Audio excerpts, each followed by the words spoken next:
Hi, this is William from New Zealand. Hey, I just wanted to show everyone the battery that I've just finished building. It's a battery built with Nissan Leaf battery modules. It's from a generation 2.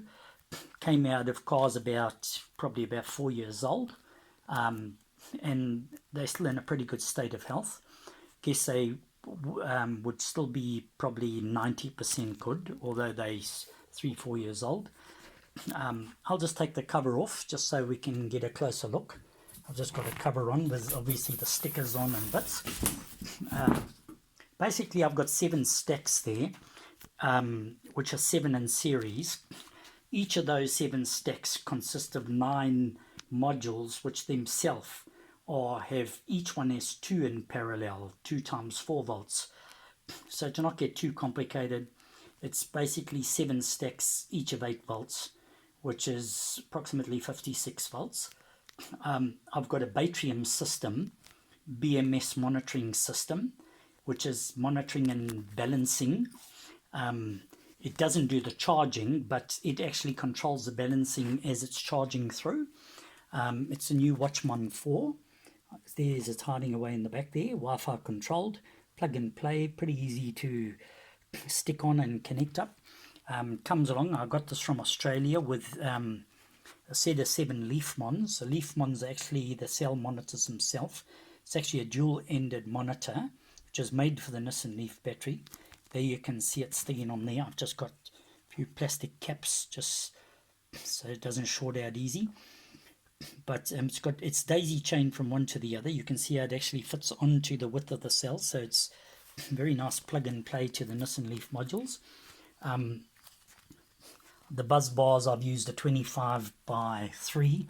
It's about a 70 cross-sectional area buzz bar, which sort of manages pretty well. I've got 70 cross-section cable, a bit of an overkill, but I thought it'll just run a whole lot cooler because the system could get up to about 100 amps.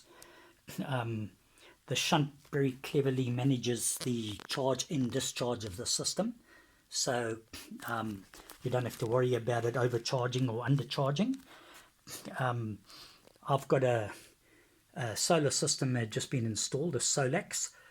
I've only had it for 7 days and haven't had much sun yet, so I'm not sure whether I'm ever going to see the batteries fully charged. I hope so. In the summer, I guess I will. But as it is at the moment, I've had them up to about 80%. And it runs the house pretty well, including we had a big heat pump on the other night. And the heat pump didn't kill it up to midnight. So this battery itself is about 31 kilowatt. And these lithium, they manganese oxide, they probably effectively do about 24 kilowatt of the 31, as far as I understand. I'll move around to the actual battery, the BMS, which I've got up on my computer. As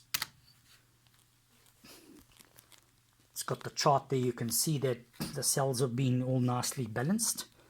At the moment they're sitting at about 3.91 to 3.94. The shunt's measuring the amps, using about 15 amps of power at the moment. You can see the cells flashing along. Each of those upright bars represents half of the stack, because the stack's got the center division, so it's basically 2 per each of those stacks I've got connected there. That's the Solax control panel, and the Solax shows the flow of power. There's the top one is what's coming in from solar.